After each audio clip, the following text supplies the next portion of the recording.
وَلَقَدْ يَسَّرْنَا الْقُرْآنَ لِلذِّكْرِ فَهَلْ مِن مُّدَّكِرٍ.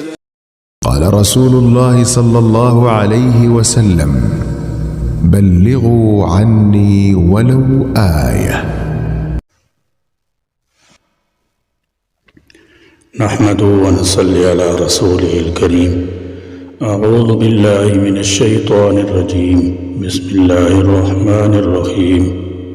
عن علي رضي الله تعالى عنه قال: قال رسول الله صلى الله عليه وسلم: من ترك موضع شعرة من جنابه لم يغسلها فعل بها كذا وكذا من النار.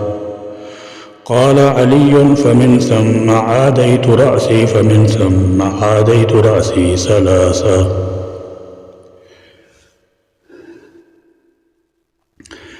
سیدنا حضرت علی رضی اللہ تعالی عنہ سے روایت ہے کہ رسول اللہ صلی اللہ علیہ وسلم نے ارشاد فرمایا: جس شخص نے غسل جنابت میں ایک بال بھر بھی جگہ دھونے سے چھوڑ دی تو اس کو دوزخ کا ایسا ایسا عذاب دیا جائے گا۔ حدیث کے راوی حضرت علی رضی اللہ تعالی عنہ فرماتے ہیں کہ حضور اقدس صلی اللہ علیہ وسلم کے اس ارشاد کی وجہ سے میں اپنے سر کے بالوں کا دشمن بن گیا، یعنی میں نے معمول بنا لیا کہ جب ذرا بڑھے میں نے ان کا صفایا کر دیا۔ ابو داود کی روایت کے مطابق یہ جملہ آپ صلی اللہ علیہ وسلم نے 3 دفعہ فرمایا۔ اس حدیث سے معلوم ہوا کہ غسل جنابت میں سارے جسم کا اس طرح دھویا جانا ضروری ہے کہ ایک بال بھر جگہ بھی دھونے سے باقی نہ رہ جائے۔ بعض شارحین نے لکھا ہے کہ غسل کی سہولت کی وجہ سے حضرت علی رضی اللہ تعالی عنہ نے سر کے بال صاف کرانے کا اپنا جو معمول بنا لیا تھا۔ اس سے معلوم ہوا کہ اس مقصد سے سر منانے کا طریقہ بھی جائز اور مستحسن ہے، اگرچہ اولا سر پر بال رکھنے ہی کا طریقہ ہے، جیسے کہ خود رسول اللہ صلی اللہ علیہ وسلم کا اور باقی خلفائے راشدین رضوان اللہ تعالی علیہم اجمعین کا معمول تھا۔ ہر عاقل بالغ مسلمان کو چاہیے کہ غسل جنابت کا طریقہ اور احکام سیکھے اور اس کے مطابق عمل کرے۔ شریعت کی روح سے غسل سے مراد پاک پانی کا تمام بدن پر خاص طریقے سے بہنا ہے۔ قرآن حکیم میں اللہ تعالیٰ نے فرمایا: وَإِن كُنتُمْ جُنُبًا فَاطَّهَّرُوا، اور اگر تم حالت جنابت میں ہو تو نہا کر خوب پاک ہو جاؤ۔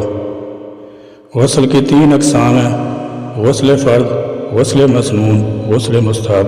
غسل فرض اور غسل مسنون کے اس سے پہلے سبق میں آداب و مسائل بیان ہو چکے ہیں، اور چند اور مسائل جو اکثر پیش آتی ہیں ان کا مطالعہ کرتے ہیں۔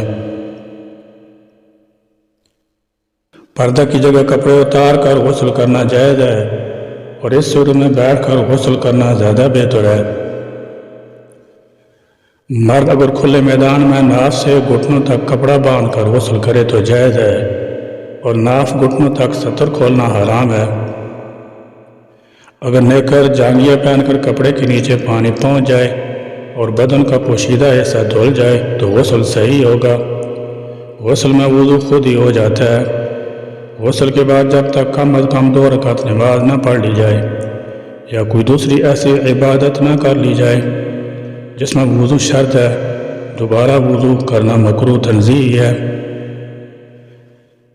اگر غسل کے دوران پیشاب آ جائے تو اس سے صرف وضو ٹوٹتا ہے، غسل دوبارہ کرنا ضروری نہیں، لہذا پیشاب کرنے کے بعد جہاں سے غسل چھوڑا تھا وہیں سے کر سکتے ہیں۔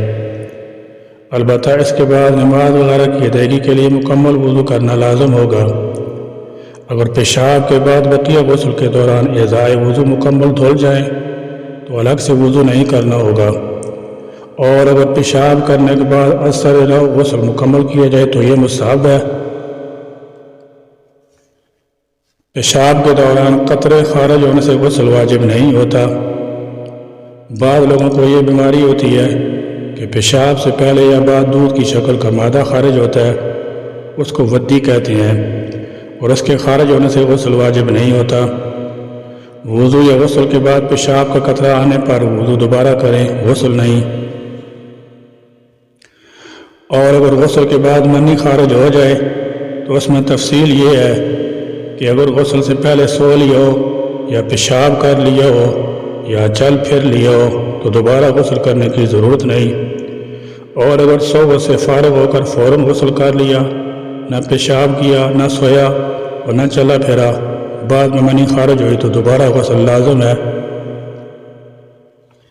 سر کے بال دھونا فرض ہے، اس کے بغیر غسل نہیں ہوگا، بلکہ اگر ایک بال بھی سوکھا رہ گیا تو غسل ادا نہیں ہوا۔ پرانے زمانے میں عورتیں سر گوندھ لیا کرتی تھیں، ایسی عورت جس کے بال گوندھے ہوئے ہوں اس کے لیے حکم یہ ہے کہ اگر وہ اپنی میڈیا نہ کھولے اور پانی بالوں کی جڑوں تک پہنچا لے تو غسل ہو جائے گا، لیکن وہ سر کے بال کھولے ہوئے ہوں جیسا کہ آج کل عام طور پر عورتیں رکھتی ہیں تو پورے بالوں کا تر کرنا اور دھونا فرض ہے، اس کے بغیر عورت پاک نہیں ہوگی۔ جن اعضاء کا وضو یا غسل میں دھونا فرض ہے ان اعضاء تک پانی پہنچانا ضروری ہے، ایسے نامکمل وضو غسل سے پڑھی گئی نماز بھی کل عدم ہوگی اور ذمہ میں اسی طرح فرض رہے گی جس طرح نہ پڑھنے والے کے ذمہ میں رہتی ہے۔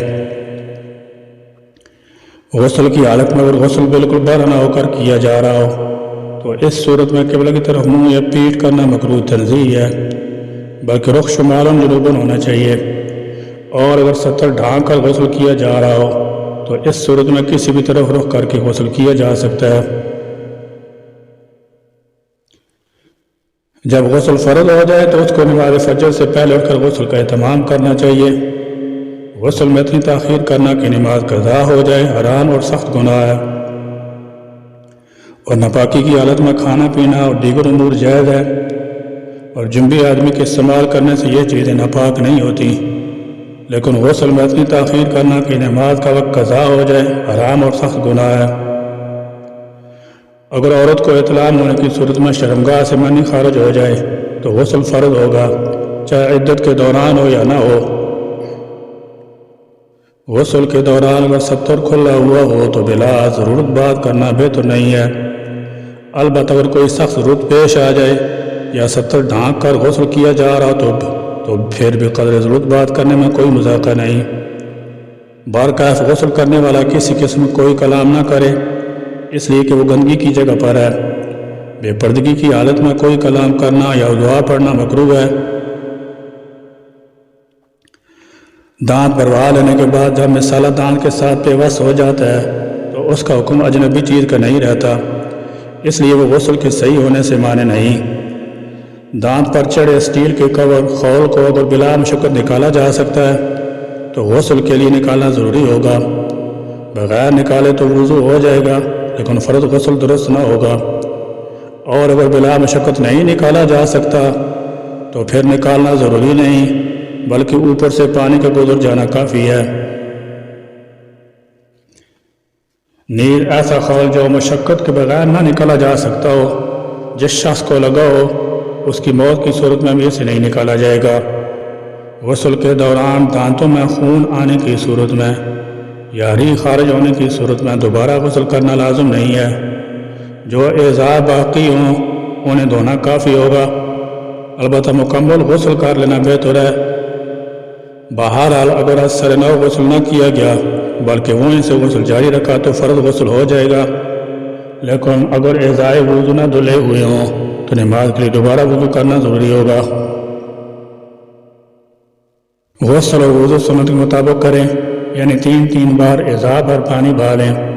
اس کے بعد شک کرنا غلط ہے، خواہ کتنی وسوسے آئیں کہ کوئی بال خشک رہ گیا ہوگا، مگر اس کو شیطانی خیال سمجھیں اور اس کی کوئی پرواہ نہ کریں۔ اگر پاؤں زخمی ہو تو جس پیر میں زخم ہے اسے پٹی کر کے اس پر پلاسٹک کی تھیلی لپیٹ لی جائے اور غسل کر لیا جائے، آخر میں پلاسٹک ہٹا کر پٹی پر مسح کر لیجئے، واجب غسل ادا ہو جائے گا۔ حضرت ابو ہریرہ رضی اللہ تعالی عنہ سے مروی ہے، وہ فرماتے ہیں کہ 3 چیزیں اعلیٰ ایمان والے ہونے کی نشانی ہے۔ ایک یہ کہ سردی کی رات میں کسی کو احتلام ہو اور وہ غسل کے لیے کھڑا ہو جائے اور اس کو اللہ تعالیٰ جل شانہ کے علاوہ کوئی نہ دیکھے۔ دوسرا گرمی کے دن میں روزہ رکھنا، تیسرا کسی شخص کا بیابان جگہ میں نماز پڑھنا جہاں اس کو اللہ تعالیٰ جل شانہ کے علاوہ کوئی نہ دیکھے۔ جس گھر میں جنبی ہو اس گھر میں رحمت کے فرشتے نہیں آتے، لہذا جلد از جلد پاکیزگی حاصل کرنی چاہیے۔ سیدنا حضرت علی رضی اللہ تعالی عنہ سے روایت ہے کہ حضور نبی اکرم صلی اللہ علیہ وسلم نے فرمایا، لا تدخل الملائکۃ بیتا فیہ سورۃ ولا کلب ولا جنوب۔ مفہوم حدیث یہ ہے کہ فرشتے اس گھر میں داخل نہیں ہوتے جہاں تصویر یا کتا یا جنبی ہو۔ دعا ہے کہ اللہ تعالیٰ ہمیں اور سب مسلمانوں کو دینی بصیرت سے نوازے اور قول عمل میں اخلاص نصیب فرمائے۔ سبحانک اللہم و بحمدک اشہد ان لا الہ الا انت استغفرک و اتوب الیک وآخر دعوانا ان الحمد للہ رب العالمین۔